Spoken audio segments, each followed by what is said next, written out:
Hello, hello, hello, and welcome to Duels of the Spellslingers Tournament 4. Now we got a riveting match lined up for you today between JokeztaJesus and Shane. I'll be your commenter for the night, for better or worse, the one and only Machicolations. We got a special rules going around for this match that we got here. This is the preliminary rounds for Tournament 4, and in this special case you cannot use any card that is over 5 mana in cost. You may use any plainswalker, and their signature cards can break those rules. So only those cards are the ones that could be more than 5 mana in this particular case. Different rules for rounds 2 and 3 that involve other decks with different rules, but we're in the fast-paced aggro round right now. So hey, why don't we just jump right into it, okay? Okay, here we go. We got round 1. Fight! Jesus versus Shane. Alright, let's see what Planeswalker and whose perspective we got starting on out here. Oh, it looks like we're starting with JokeztaJesus, who's running the special Deep Root Coliseum, or whatever the heck it's called, but gives your creatures ward and an extra +2/+2 when it summons out, if that triggers, instead of getting an action. So in this case here, we got JokeztaJesus got rid of most of his hand, decided to keep on the Colonian Tuskers. It's a pretty good strong opener there. He's a strength 4, toughness 3. It's a pretty big beastie boy. We don't know if we'll see if he goes for the aggressive play right off the start. We'd like to bide his time, build up with that Birds of Paradise. What you got here, Jokesta? Looks like he's thinking about it, not quite sure. Shane's got that Shadow Prowler girl, whatever her name is, over there with Sneak. Probably gonna try and save her up for getting that mission there. Looks like JokeztaJesus decided to save up the mana for a little bit. It'd be crazy to see if he opens up with an early Zozo. Just get that guy rolling. So Shane here decided to hold back. Maybe didn't have a card that costs 2 in their hand at the moment. But oh, looks like we're gonna try and build up some. Ooh, +1/+1 and flying. Ooh, do I see a cheeky flying Zozu play in the future? I wouldn't be surprised if that was the play here. Oh, we got Regna the Redeemer out. She is a pain in the butt. She cannot get killed when she is attacking. That's her special ability she has there. Well, looks like JokeztaJesus coming in for an easy 2 little damage.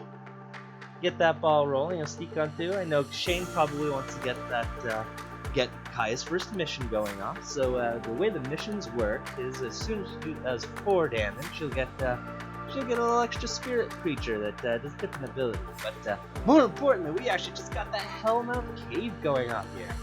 I hate that damn land. I hate going up against it. Because now, all Shane's creatures got +1 to the power up, which makes it a lot easier for an aggressive Kaya deck to get that mission going off. And definitely going to be going off in this case.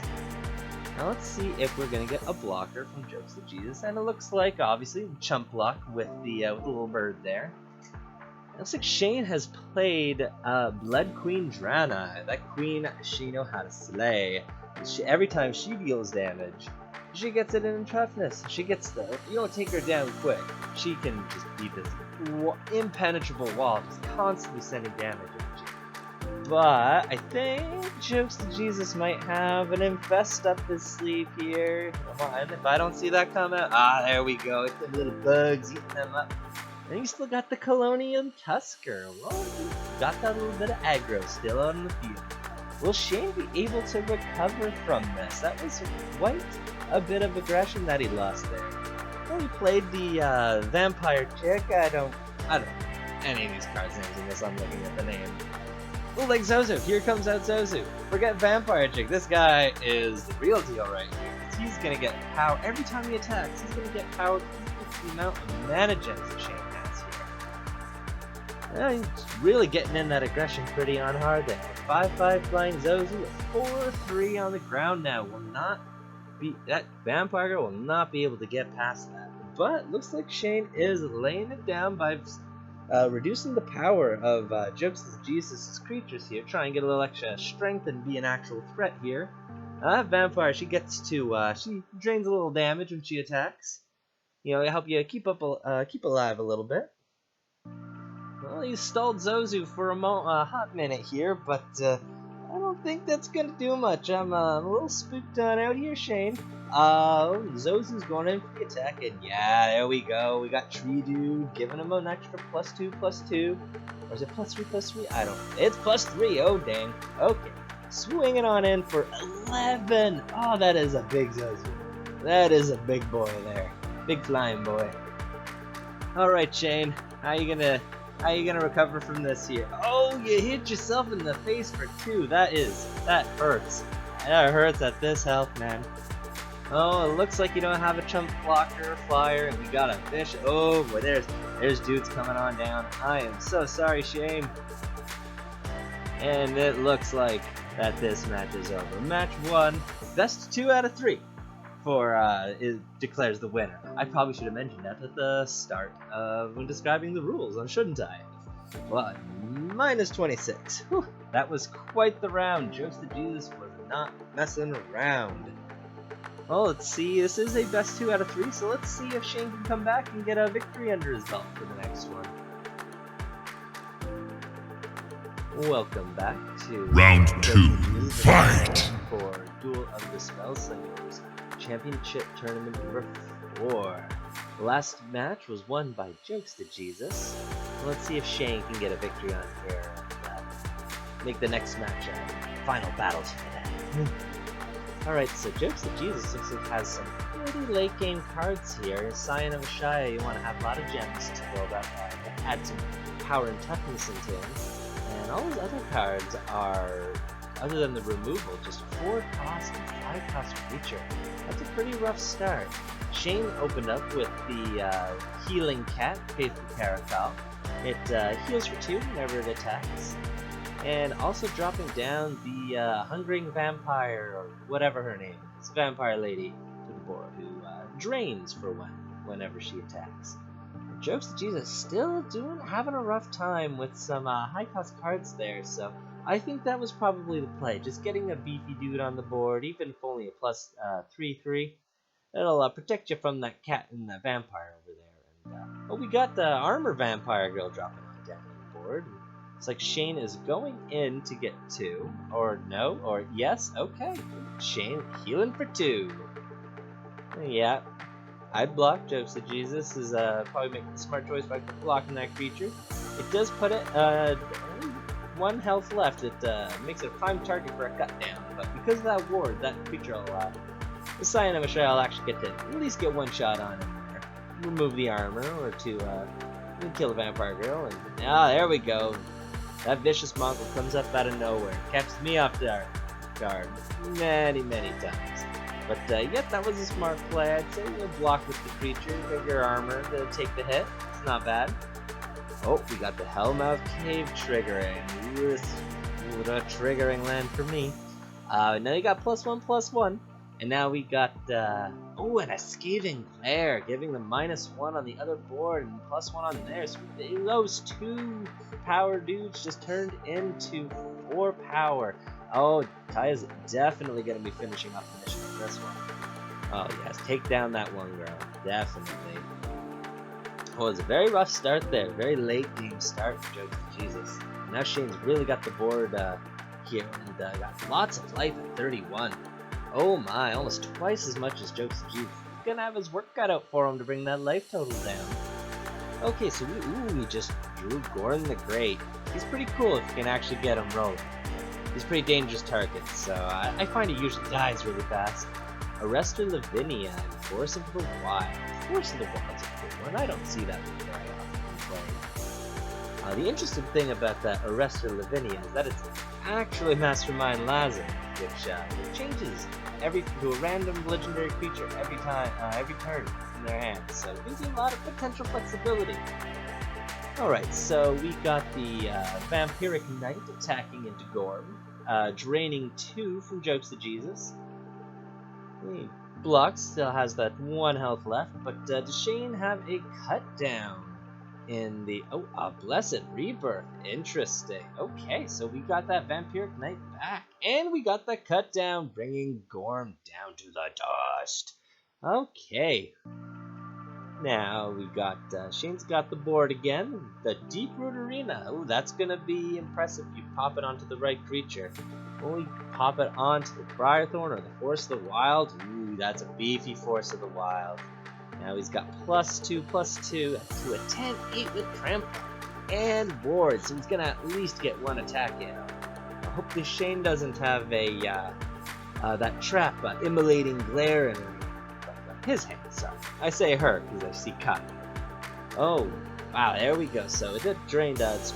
That's a pretty beefy creature for such a small mana cost. So it has a special thing where it drains 2 mana gems at the start of every turn. It's kind of a tax, I guess you could say. Okay, well, JokeztaJesus is not messing around, just going straight for it and getting into a grudge match, just beating up that vampire in the shadows. Yes. You know, just saw that vampire going through a dark alley and was just like, oh, you ain't mugging me today. And got stumped by a tree. The tree is smashing on through the armor and whopping 7 damage straight to Shane's face. Woof! That's gonna be a tough one to get rid of. You're gonna definitely take at least 1 or 2 more hits on that guy. Alright, let's see what Shane has got up his sleeve on this turn. He's got Sneaky Spirit dropped now, and the Ghost Blades. The Ghost Blades takes 1 power away from the creature and adds it to one of your own creatures. So we got that Sneaky guy as a 2/2 now. And it looks like in the 2 drain from the Vampiric Knight is going to be just enough for Shane to be able to complete that mission. So you'll actually get to be able to get another creature there and drop her down. And if Shane's lucky, you'll get it's called Stalwart Spirit, and gives a stunning effect when it goes onto the board. Yeah, if you could stun down that Force of the Wild, that'd be pretty nice. Buy him an extra turn.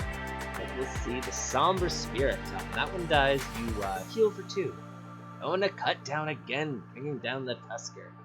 Well, so that's a big guy still on out there, but he's got a lot of work to cut out for him to bring him down from that 28.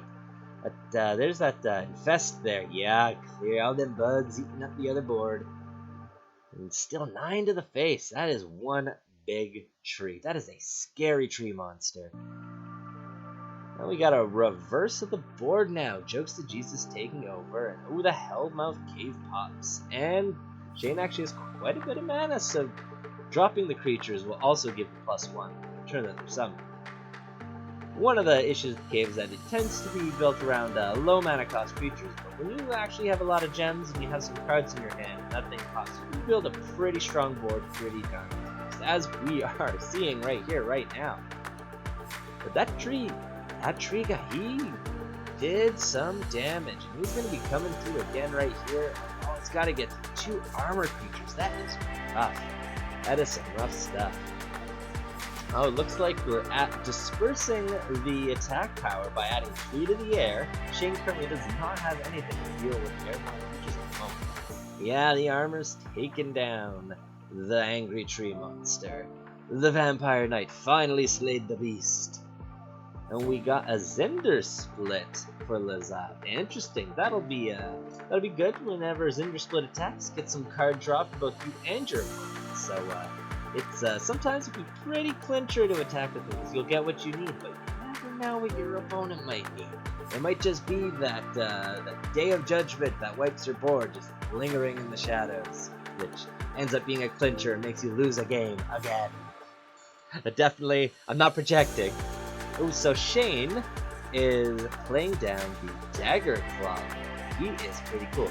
And at the end of your turn, whenever a creature dies, you'll summon a Dagger Claw Imp, 3/1 fire. And those guys show up real fast with that Dagger Claw. They can take over a board pretty quickly. It's a scary thing to run. But fortunately, it can't block, so JokeztaJesus is still able to get through an attack with that Bird of Paradise. That's what it's called. So we're going to charge up a Giant Growth, drop down a Cocoon to get more creatures added to hand. It's got those blind sides sitting around. I guess you probably want to knock out the Dagger Claw Lord, but nobody has enough strength so far to knock it down. Yeah, get that guy out of the sky. Oh, actually, he had to get rid of that guy in the sky because he would have died next turn. Oh my. So, anyway, now we got the, ooh, that's a spooky one. He's got to deal with that blind side next turn, or otherwise he's gonna get right through with that sneak. Looks like he's attacking with his creatures. He wants something to die, so the dagger claw controls. But giant growth just put that bird of paradise slightly over the edge and able to survive the hit. Now it's a 6-3 fire in the air. That's 2 more hits and Shane is down. Unfortunately, Shane's got a bigger board on the other side, and that vampire girl there also drains one, so it's gonna get 1 damage in regardless. So unless JokeztaJesus can build up a board that can defend from all these attackers, get rid of the fly. Oh god, he has to work it out. Let's see how Shane attacks this full attack here. This could, oh, the immolating glare, the bird gets zapped out of the sky by a laser. And that mongrel's going down to 1 health. It's been a bit, I believe, since Shane has used a cut down. I believe, anyway. So I don't really think it matters. I think this is game right here. There is that spirit just staring JokeztaJesus down from the other side. You got a vampire lady about to suck his blood out. And is Shane gonna be cheeky and just had to use the cut down to the face, adding insult to injury. Oh, poor JokeztaJesus. But that is a 1 win to each now, and it's the best 2 out of 3. So let's get into the next match. I'm sure it's going to be extremely riveting between 2 of really, really great players. Until next match. Hello. Final round. Fight. 3 of JokeztaJesus versus Shane. Let's just jump right on into it. This has been pretty close matches both times. Absolutely riveting to watch. Alright, so I think we only got footage from JokeztaJesus' side, because we've only seen from his perspective so far, and it looks like we're dumping off a creature to fill out a pretty good aggressive opener. That Colonian Tusker and the Grudge match to open up with is a pretty good starting combo. It really is, because you get down that 4-3, you got some removal. Not a lot of things are about as tough as that Colonian Tusker right out the door, so you know, he's pretty good for a little common Corset guy. Okay, so we got Shane dropped down the Brain Thief dude, whatever his name is, Cranial Stealer. Now that guy, he is a pain in the butt. Nobody wants to block the Cranial Thief because you have to discard at random a spell from your hand when you block. So, and look, and now it is just an even fair trade. You would lose the Colonian Tusker just by blocking.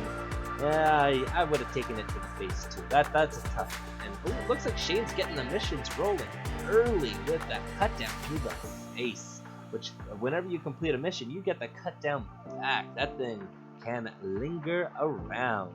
Alright, so that Colonian Tusker, he's got JokeztaJesus uses the Grudge match here. He'll be able to just womp away. His toughness will be up just enough to survive a hit.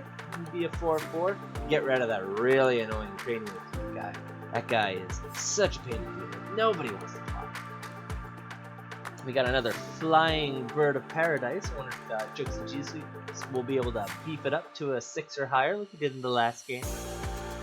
We're starting with a stalwart spirit to knock the bird. Interesting. Oh, there we go. That explains the Shane. The cut down. Okay, what do we got here? Dropping down Gorm. That was fast, right on the leg. Yeah, he can get them to stick around and doesn't get hit by a flagrant foul. I would not be surprised to see a flagrant foul. Lord knows I can never get Gorm to stay on the field. He always just gets blown up right away. Okay, so we got a Vampiric Knight, which will be able to block Gorm and survive.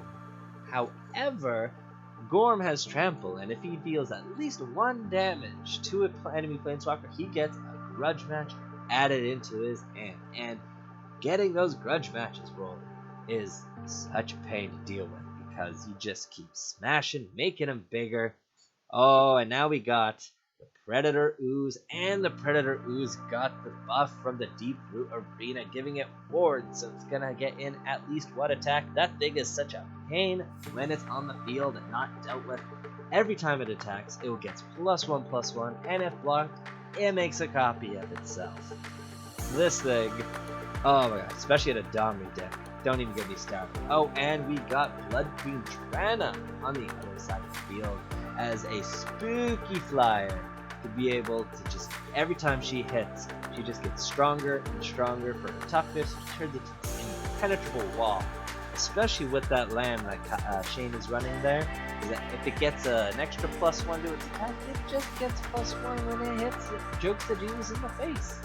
And I don't think I've really seen, other than the Bird's Paradise, many flyers on JokeztaJesus' deck. But, well, it looks like Gorm's gonna make short work of her anyway. But just smashing her in the face, just grabbing that queen out of the air, flinging her across. Look at him, looks like he's wrestling a dragon or something. So, you know, I'm sure he could take on the Vampire Queen. Alright, anyway, I'm trading. Gorm the Great is smashing Shane in the face, going past through the Vampiric Knight's armor, and the Caracal is blocking the Ooze, and now we got 2 Oozes. Oh, that Ooze is gonna get out of control real fast. Soon as if you don't kill that one Ooze, they take over. Anyway, let's see what they. Okay, we're gonna take out the Vampiric Knight and lose one of the Oozes. Well, this could have been the best decision. I'm not sure. We'll see. I know I personally would have liked to hold on to the Ooze. Oh, and there's an infest from Shane's side this time. Shane got hit by the swarm twice, and now it's payback time on JokeztaJesus, who's dropping down General Eladamri. He's pretty cool. Every time he attacks, he gives a 1/1 elf to your hand, and every other creature in your hand gets +1/+1. Which, if he gets more than one attack in and gets that ball rolling, then everybody gets way out of hand real fast. So, what is JokeztaJesus gonna do here? He does not quite have enough damage with for that blindside to take her out. So, he might just attack and take on at least one elf here, because you gotta kill that general. He gets out of hand super fast. But Shane might have that cut down in hand. Oh, alright, maybe not. Decided to block and not get hit by the general there. And now we're dropping down the Scion of Ashaya, getting +1/+1 for every gem, extra mana gem spent into it after dropping it, making him a big 5/5 trampler right here. Alright, Shane is dropping down a Courtly Killer, giving it +1. And Regna the Redeemer, she's also a huge thing to deal with. Also, then we got 8 damage on the other side of the board. JokeztaJesus has 22 health, and he's probably feeling pretty comfortable right now. And Shane deciding to take the 5 damage to the side of the face and popping down Rakdos. Ooh, who ate up? Oh my god. He is a hit or miss card, that guy, because it's a coin flip on every other creature, and they either die or they don't die. JokeztaJesus definitely got a really lucky Rakdos coin flip here. But it looks like that Shane is just pouring out his hand here. I think he knows. I think he sees the stars have aligned, and this just might not be his time this time. Well, it was very, very well fought there, Shane. Very well fought. This was absolutely riveting to see. Finish him! Especially took back that last game. Yeah, that Rakdos. Oh, that was a very, very lucky Rakdos. And that is game. We got our winner for the preliminaries this round. It is JokeztaJesus running this up. Very well played, both of you. That was absolutely worth it. Well, I hope you all had a good time. I definitely did. I hope I didn't make your ears bleed. But if you did appreciate what you watched and liked what you heard, then comment down below. And be sure to follow us on Discord. You know, like, comment, subscribe, smash that notification bell, do the things that make the YouTube algorithm do the thing. Okay, and hey, You know what? After finding this, my life has changed.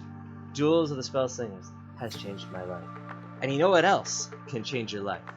You can check out the Duels of the Spellslingers Patreon. It is a wonderful way to just show your support, and all the proceeds go completely towards running the Duels of the Spellslingers.